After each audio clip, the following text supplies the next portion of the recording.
A Rádio Atlan apresenta Generalidades da Revelação Cósmica.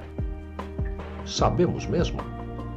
Apresentação: Adilson Reane.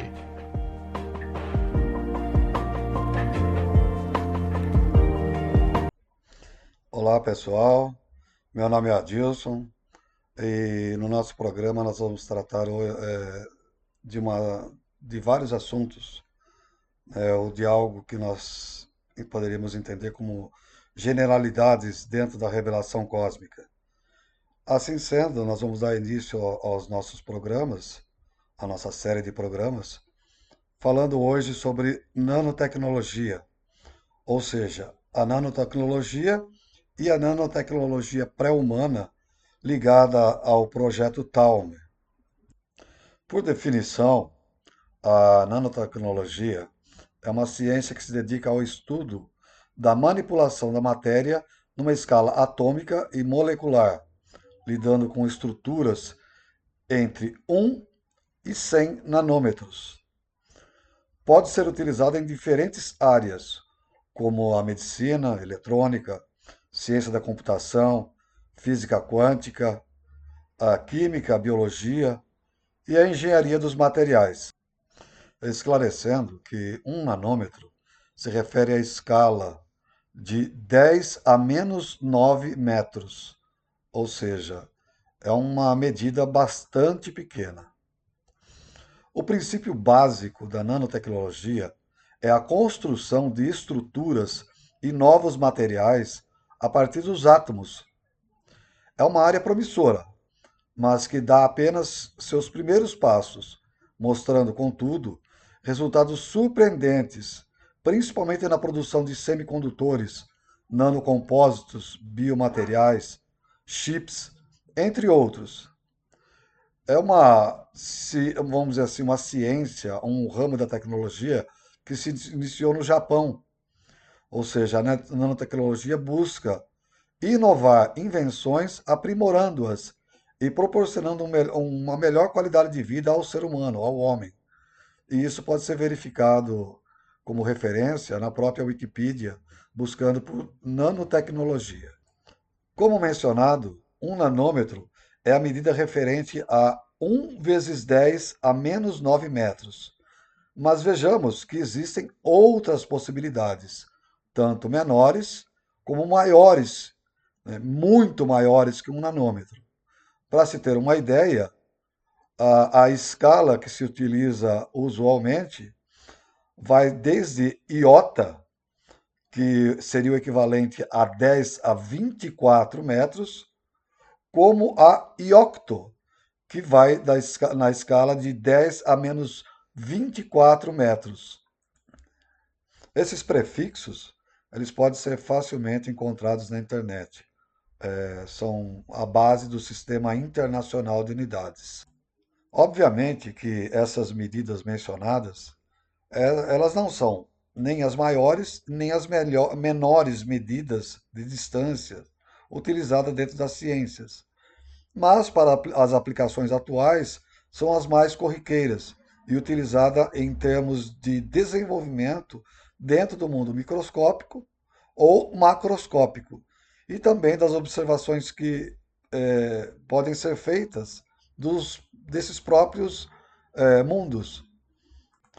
É claro que, embora essas medidas existam, há um limite prático para a utilização das mesmas, pois, mesmo que a tecnologia dos tempos atuais esteja muito avançada para os nossos conceitos, muitas acabam não tendo um significado prático, pois os nossos equipamentos ou não conseguem nos dar essa definição, ou nossos olhos não têm a capacidade de nos fazer perceber essas medidas. Além disso, podemos dizer que a limitação física, ou melhor, uma limitação imposta pela própria física ondulatória ou quântica que atualmente utilizamos.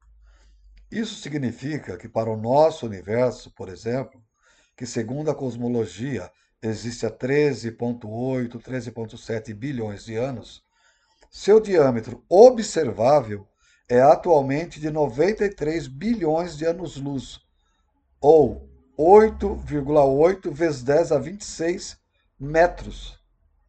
Já para as distâncias microscópicas, por exemplo, relativas às dimensões de Planck, ou seja, o comprimento seria da ordem de 10 a menos 35 metros, e o tempo seria relativo a 10 a menos 44 segundos. Mas veja-se que esses valores, entre aspas, somente possuem significado dentro dos rigores envolvidos em cálculos matemáticos e que, para o uso diário, para o comum dos mortais, obviamente, não há um uso direto e prático, pois ou são muito grandes as medidas ou muito pequenas. Como mencionado na definição dada anteriormente sobre o que é a nanotecnologia, quando se fala em manipulação atômica com o intuito de produzir diferentes tipos e espécies de materiais para as mais diversas aplicações tecnológicas, há atualmente diferentes ramos das ciências humanas. Os destaques são muitos. Temos para as biociências a produção de medicamentos, a elaboração de proteínas, materiais biológicos para transplantes, órgãos do tipo pele, coração de suínos modificados geneticamente, medicamentos genéticos. E dentro da química e da engenharia, substâncias purificadas, nanocompósitos do tipo nanotubos, buckballs, que seriam esferas de átomos de carbono, nanomotores, nanobots, ou seja, caminhamos em direção a um estágio de desenvolvimento dentro dessas tecnologias, onde o volume de aplicações práticas não dá para ser estabelecido atualmente.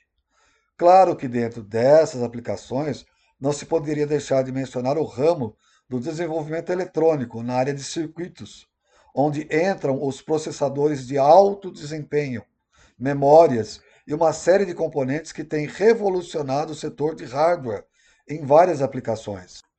Duas dessas aplicações mencionadas, entre tantas, já chamam a atenção nesses tempos estranhos que estamos vivendo, que são as modificações genéticas passíveis de serem executadas via CRISPR, tanto em seres humanos como em outros animais, ou mesmo grãos e alimentos em geral, como os denominados nanobots. Um nanobot, em tese, seria um nanorobô construído para ser utilizado em determinadas aplicações. E uma delas seria a manipulação genética dentro das células. Ou seja, esse nanorobô entraria em grandes quantidades dentro das células e poderia alterar determinadas áreas do nosso DNA, modificando assim algumas características relativas principalmente à produção de proteínas.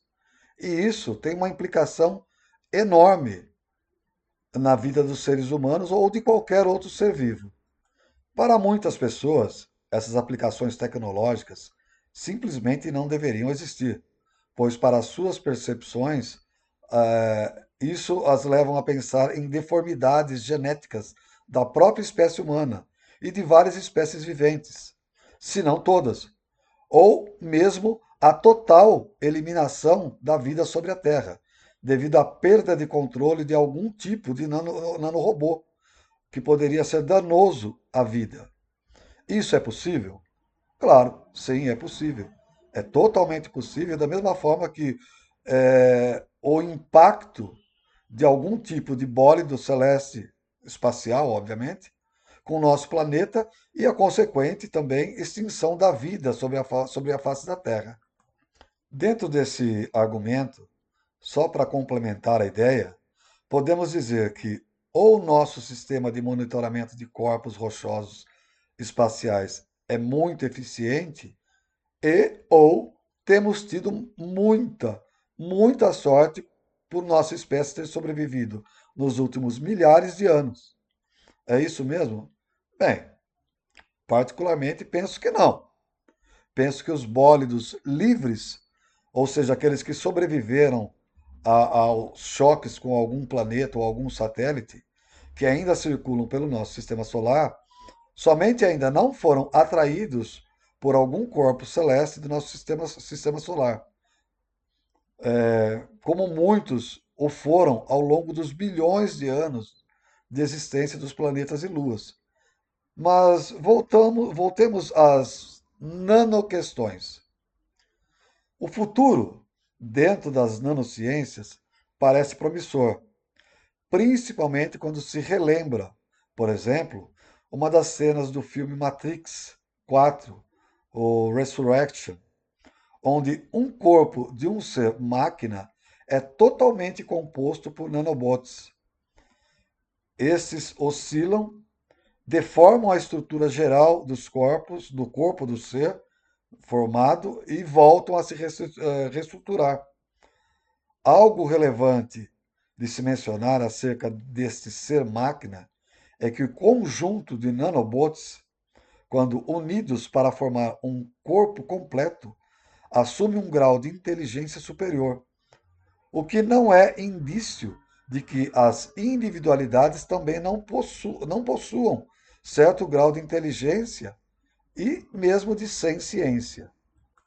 O ser a que me refiro, ele recebe no filme 4 do Matrix, Resurrection, a, a denominação de Killian. É essa a denominação que ele recebe. Em um seriado dos anos 60, uma simulação ou prévia do que ainda virão a ser os bots do nosso futuro, um aparato ele era miniaturizado para entrar dentro do corpo de um ser humano através da circulação sanguínea.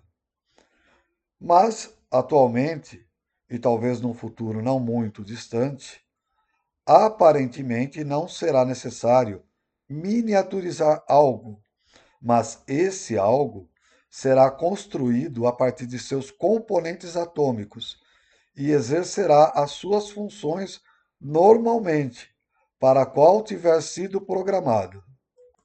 Na série Star Trek, A Nova Geração, vários episódios são dominados pela presença de seres semi-orgânicos, onde partes de seus corpos eram substituídas por componentes eletrônicos ou algo do gênero. Eram os denominados Borgs. Ou seja, de uma maneira geral, se depender da imaginação humana, não deverá haver nenhum ponto dentro das ciências já mencionadas que não sejam atingidos por algum tipo de nanotecnologia e mais. Essa onda, quando de fato emergir em toda a sua altura, deverá varrer tudo e estar em tudo, feito um verdadeiro tsunami tecnológico.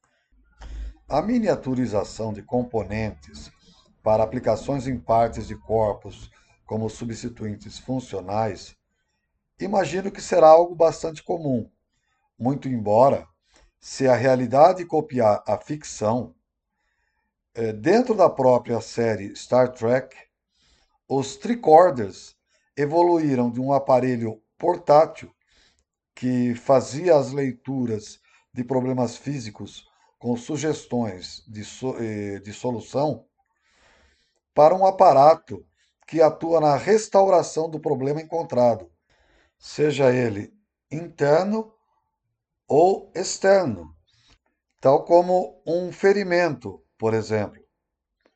Claro que para uma aplicação desse nível, além de se conhecer toda a estrutura atômica do corpo a ser tratado, bem como a sua estrutura genética ou atômico-molecular em seus detalhamentos profundos, o domínio de campos de reconstrução barra restauração de toda a estrutura danificada é fundamental, e isso ainda infelizmente, não está sob o domínio do conhecimento humano. O mais próximo que se chegou desse desenvolvimento da movimentação de átomos foi, em seus primórdios, com a utilização de um microscópio de tunelamento eletrônico em 1990, onde a empresa IBM desenhou com 35 átomos de xenônio sobre um cristal de níquel as letras IBM. Mas penso que esse experimento tenha sido, como mencionado, um ponto de partida para inúmeras aplicações em vários setores, principalmente os que envolvem o ramo da saúde. Mas aguardemos o futuro próximo. Agora, levemos essa introdução à visão que demos da nanotecnologia para os tempos relativos ao projeto Talm.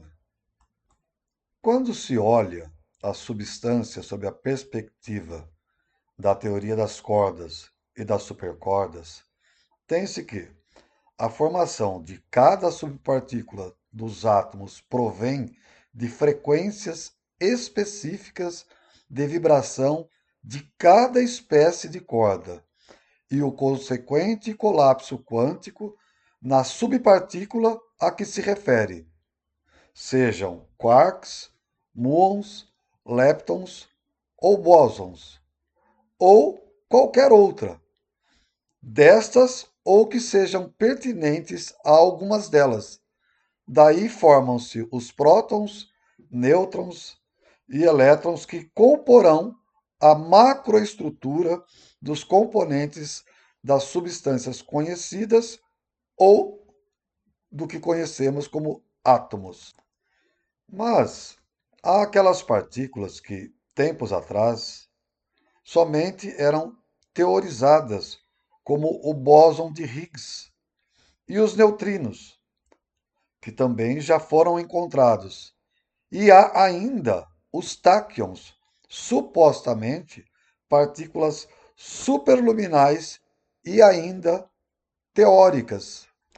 Nesse sentido, e admitindo-se que, segundo a física quântica, o colapso da função de onda somente ocorre pela ação de uma vontade consciente aplicada ou pela ação consciente de um observador, pode ser dito que, hipótese 1, as partículas componentes de nossa realidade já tinham uma formação inerente e intrínseca à própria substância formadora da estruturação universal.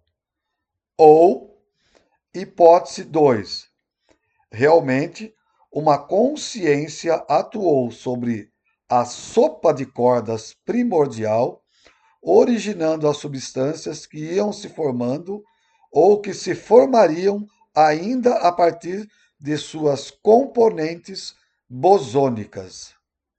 Se admitirmos a primeira hipótese como verdadeira, então teríamos que também admitir que um observador não interfere com sua observação em um experimento quântico e os parâmetros apurados são os reais. Mas sabe-se que isso não ocorre, e o exemplo mais clássico onde o observador interfere no experimento é o experimento da fenda dupla, onde se verificou o comportamento de onda e ou partícula dos elétrons, dando surgimento à mecânica ondulatória. Por outro lado, como o próprio experimento demonstra que, para que ondas sejam colapsadas em partículas, é necessário a presença de um observador. Nesse caso, embora para a ciência a questão de um observador prévio ao Big Bang não seja cogitado, parece que a hipótese 2 é a mais cotada em termos do que passou a existir como nossa realidade. Depois de toda essa introdução com cara de ciência, tratemos de assuntos relativos ao projeto Talm, pois que, aparentemente, Os idealizadores dos processos da vida andaram se baseando nos conceitos abordados até o momento para concretizar suas intenções de transferir os códigos da vida do universo vizinho para o nosso. Antes de entrarmos nesse assunto, faremos uma pequena pausa e retornaremos logo em seguida. Bem, pessoal, voltamos e vamos prosseguir com esse assunto da nanotecnologia. Segundo uma série de palestras de Jean-Val Elan envolvendo esse tema, dentro de um processo de estudos e revelações, poderíamos dizer e até afirmar que o grande arquiteto das formas de vidas possíveis de existir em nosso universo não se refere ao Criador propriamente, mas a Morrensô, como Elan o denomina. Esse ser, admitindo-se que realmente ele tem existido, deveria se tratar de um verdadeiro monstro cyberenergético que fez valer e aplicar cada ínfima parcela de seus cyberimpulsos psicomentais na elaboração do posicionamento de cada átomo que compõe cada gene de cada uma das espécies mães das hoje existentes. Bem, quando nós olhamos para as espécies que atualmente fazem parte da flora e da fauna terrestre, de uma maneira geral, desde microalgas até grandes árvores, desde vírus e bactérias até os grandes animais, nós conseguimos traçar parte do caminho evolutivo até chegar aos estágios atuais por meio de fósseis que nós vamos encontrando na natureza. Porém, quando olhamos o que poderíamos chamar de microestrutura formadora de cada espécie, é impossível não notar as peculiaridades, as diferenciações inerentes a cada uma delas. Então vejamos, se nós tomássemos somente os vírus, e destes existem mais de 320 mil espécies diferentes em termos de quantidade, estima-se que seja algo, ou seja, que exista algo em torno de 1 nonilhão, ou seja, há mais vírus na Terra que estrelas no universo conhecido, sem contar as bactérias, fungos e outros micro-organismos. Desses, muitos são inofensivos, mas inofensivos no sentido de não causar danos, doenças, e até vivem uma espécie de simbiose com seus hospedeiros, enquanto outros, mesmo com os avanços das ciências médicas, continuam sendo até fatais para muitas espécies. Mas e o que isso tudo tem a ver com nanotecnologia, com Morrensô e com o projeto Talm? Bem, aparentemente, só tudo. Nas palestras onde Elan menciona a transferência da vida do universo vizinho para o nosso universo, muito ele fala de CFD, DNA, fornos replicadores da vida, FENVANs, e principalmente de vírus e organismos unicelulares. Todos os dois últimos são autorreplicantes. Em uma palestra apresentada online, com o título O Éon das Três Esferas e a Gênese dos FENVANs, Elan menciona a existência de um éon, ou universo, onde cada um dos entes criadores cria uma espécie de repositório genético, dos quais Morrensô se utilizou para experimentar com as características genéticas de cada um desses entes e gerar inúmeras formas de vida. Poderíamos ser levados a imaginar que cada uma dessas esferas, depósito, fossem os fornos replicadores da vida, mas particularmente entendo que não são. São segundo entendo, laboratórios, talvez. E até poderíamos também pensar em termos de campos morfogenéticos, protótipos, mas não fica suficientemente claro essa situação. Então, não se pode também afirmar essa possibilidade. Mas o que foi deixado bastante claro foi que essas esferas são realmente um banco de genes e penso que laboratórios utilizados pelo próprio Morgenthau. Aparentemente, quando foram estabelecidas as bases de atuação dentro do projeto Talme e muitas espécies de fenvãs foram produzidas como auxiliares, entre aspas, nas atividades, baseou-se tudo sobre a nanotecnologia já existente, desenvolvida e utilizada durante bilhões de anos para idealizar e estabelecer os tipos de formas de vida mais primários a serem transferidos por meio de pulsos eletromagnéticos a cada tempo de Planck. E o que eu estou tentando e querendo dizer? Bem, que a cada tempo de Planck, ou seja, 10 elevado a menos 43 segundos, a matéria, como a entendemos, se desmaterializa e volta a se materializar, segundo as regras estabelecidas desde que o projeto dessa realidade deixou a mente de Prabhajna e passou a existir. Segundo o meu entendimento, essa matéria do nível intermediário, ou seja, do hiperespaço, mantém características de ambas as realidades, tanto do Brahmaloka como do Buloka, e puderam ser modeladas mentalmente ou via aparatos tecnológicos, e penso ser esta a forma mais viável, ou seja, tecnológico, para produzir, a cada tempo de Planck, nanoestruturas que viriam a compor estruturas maiores que pudessem ser, seguindo uma receita intrínseca à sua composição, como uma espécie de célula contendo um tipo específico de DNA, se autorreplicar baseado nessas instruções e, dessa forma, produzir as estruturas vivas que chamamos de fornos replicadores da vida.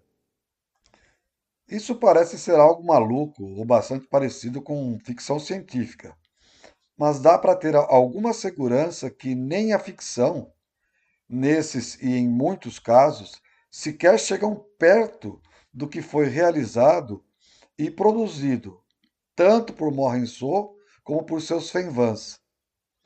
Esse é um ponto ainda por ser muito estudado no futuro, sobre as tecnologias e conhecimentos envolvidos em todos os seus aspectos. Assim, Morgenthau pesou, mediu e estabeleceu cada nanoponto da genética a ser transferida via PEP, ou seja, pulso eletromagnético particularizado. E por isso, as primeiras formas de vida a surgir em nosso lado do universo foram, como mencionado, as formas mais básicas, os vírus e seus primeiros hospedeiros, as bactérias. Através de processos de microscopia eletrônica, provavelmente microscopia eletrônica de varredura, cientistas puderam fotografar a ação de vírus bacteriófagos atacando bactérias. Ou seja, eles têm uma aparência, parece um aracnídeo. Eles pousam sobre a bactéria e injetam seu material genético dentro delas. E assim eles passam a se replicar de forma a que essa bactéria ela venha a morrer em função do grande número de novos vírus que surgem através da produção do próprio DNA da bactéria. Se observamos uma imagem de um vírus bacteriófago, a gente de fato tem a perfeita noção de que aquilo é algo saído de um filme de ficção científica, porque a representação dele é muito semelhante a um nanorobô. E isso chega a ser assustador de uma certa forma, para quem não é bem versado ou não tem, nunca teve contato com aquilo que se chama de nanotecnologia. Quando nós observamos outros formatos de vírus que já foram catalogados e captados as suas imagens por métodos microscópicos, a impressão que nós temos é que estamos diante de figuras geométricas, que são esferas, vibriões, figuras poligonais, ou seja, são criaturas que, pela ciência, não são tidos como vida, não são propriamente considerados como vida, mas de fato eles conseguem se autorreplicar utilizando meios. E quais meios? Hospedeiros. Então, como nós podemos observar, nanotecnologias já existem e aparentemente há muito tempo. O que atualmente estamos fazendo, basicamente, é copiar os modelos encontrados na natureza e aproveitá-los, ou pelo menos tentar aproveitar esses modelos ao nosso favor. O que ainda vamos ou precisamos tentar compreender é como é que essa tecnologia de nanovidas foi a que acabou dando origem a todas as espécies atualmente existentes em nosso planeta, inclusive a nós mesmos, os humanos, e outras espécies que eventualmente existam universo afora. Vejamos os nossos corpos, sua composição celular dividida em especificidades tremendas, cada tipo de célula agindo em uma espécie de simbiose com outros tipos para formar um conjunto onde uma consciência se hospeda. Além disso, essas mesmas células produzem enzimas, hormônios, energia e uma série de substâncias que mantêm, ou pelo menos busca manter, todo o conjunto funcionando de forma coerente e, diríamos, entre aspas, perfeita. Da mesma forma que a nanotecnologia foi utilizada para plantar as bases da vida no nosso universo e, mais precisamente, em nosso planeta, que é o que atualmente temos como mantenedor de formas de vidas conhecidas, também nossos corpos funcionam como se fossem uma espécie de quilhão orgânico, pois muitas células do nosso organismo se movimentam, umas para o transporte de oxigênio, outras para a defesa do organismo, outras para promover o processo reprodutivo e até os neurônios estendem seus tentáculos, entre aspas, para desfazer e refazer sinapses.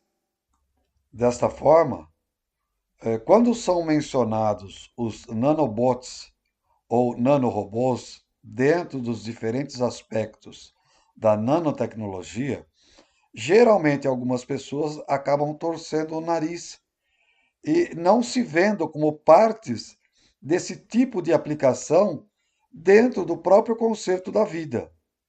Mas o fato é que, a grosso modo, somos como Killians, ou, como já mencionou o próprio Elan, somos uma espécie de Frankensteins sem costuras. Bem, pessoal, faremos agora mais uma pequena pausa e retornaremos em seguida. Bem, pessoal, Voltamos e vamos continuar tratando desse assunto da nanotecnologia. Algo que deve ser também mencionado é que, sendo nós produtos das necessidades fem-vãs e dos entes criadores, e ainda por sermos uma das últimas espécies a surgir como produto de uma nanotecnologia extremamente avançada, também estamos sujeitos a uma série de ataques promovidos por espécies mais antigas que possuem capacidade de promover mudanças em suas estruturas e codificações muito mais rápido do que nós somos capazes de produzir mecanismos de defesas.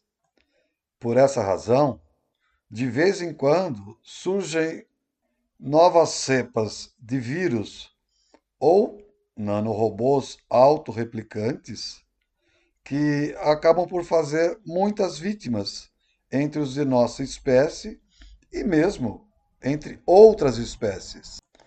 É como se constantemente uma guerra silenciosa estivesse sendo travada, ora por vírus, ora por bactérias, ora por fungos, ora por protozoários e ora com nossos próprios corpos, que, por alguma razão, entre aspas, determinados tipos de células passam a se reproduzir de forma descontrolada e com características diferentes das células originais.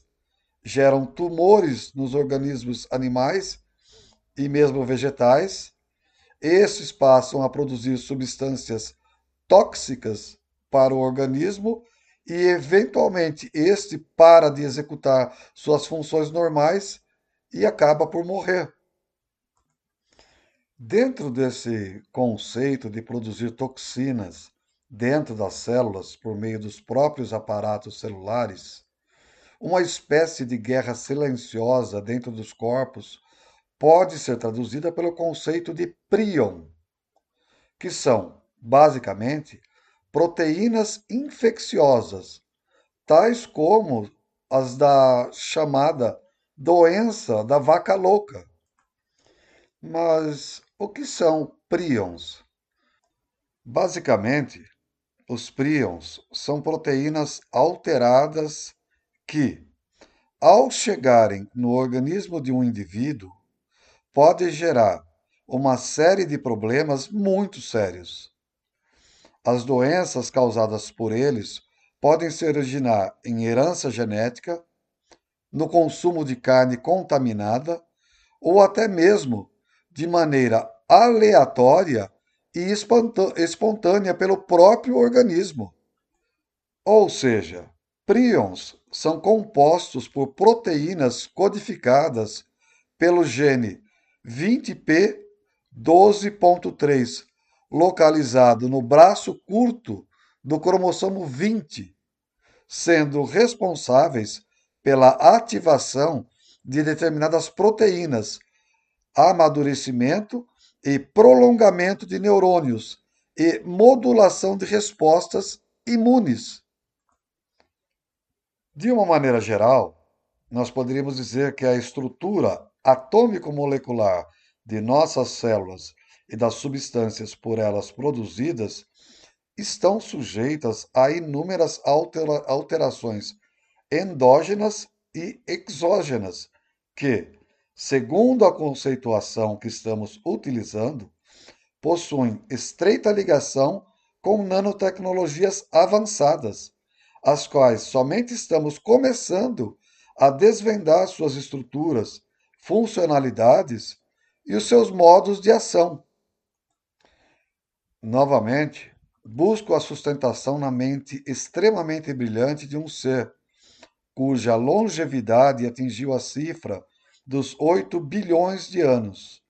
Morrison, segundo a revelação cósmica, se não o precursor, pelo menos o desenvolvedor extremado desses mecanismos de elaboração das formas de manifestação do que entendemos por vida biológica, que, obviamente, com todos os seus altos e baixos, os mecanismos de controles inseridos em diferentes níveis nos pontos mais recônditos de nossas células, possibilitou a que parte de criaturas saídas de suas ideias de vida, de suas experiências, de suas, entre aspas, retortas, estivessem nos nossos dias fazendo a leitura, mesmo que superficial, dos testes e experimentos de outrora, que resultaram em vida, e mais, vida inteligente e autoconsciente. Bem, claro, deve ficar, e bastante claro, que atendemos às necessidades propostas e expostas por nós mesmos, que nós somos as sobras das necessidades FENVANs, atendendo não somente aos requisitos do projeto Talme, mas também da própria mensagem Talme.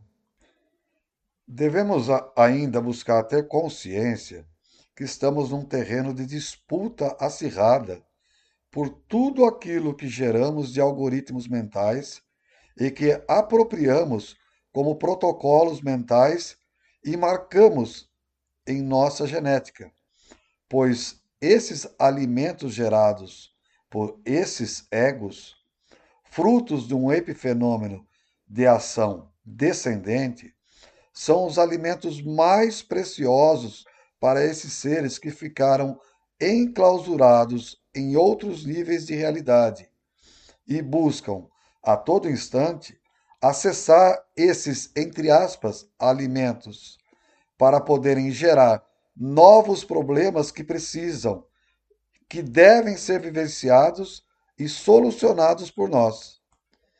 Sendo assim, a nanotecnologia deve-se nos apresentar e representar somente uma das faces do projeto Talme que penso termos passado a compreender os princípios de seus detalhes, alguns através das revelações de Elan e outros através de nossos exercícios de pensar.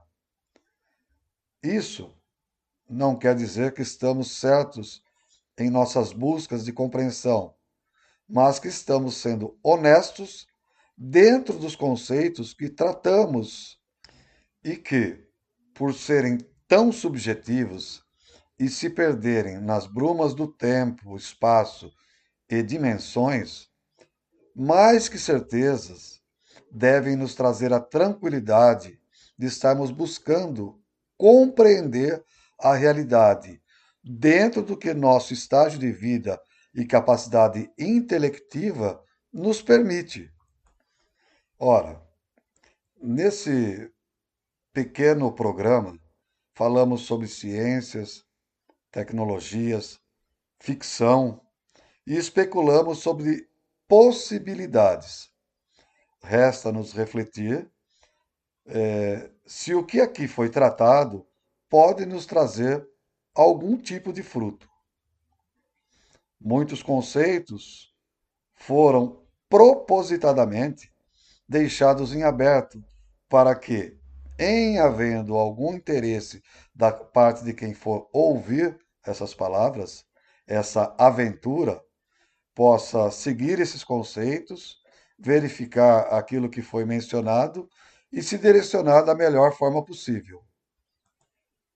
Bem, claro, deve ficar para todos que aqui não foram propagadas verdades, mas, como diz o próprio Elan, somente sementes para a reflexão. Então, eu deixo aqui uma última frase para concluir os trabalhos de hoje. A busca deve ser incessante e as certezas nenhuma. Um abraço a todos e até o próximo programa.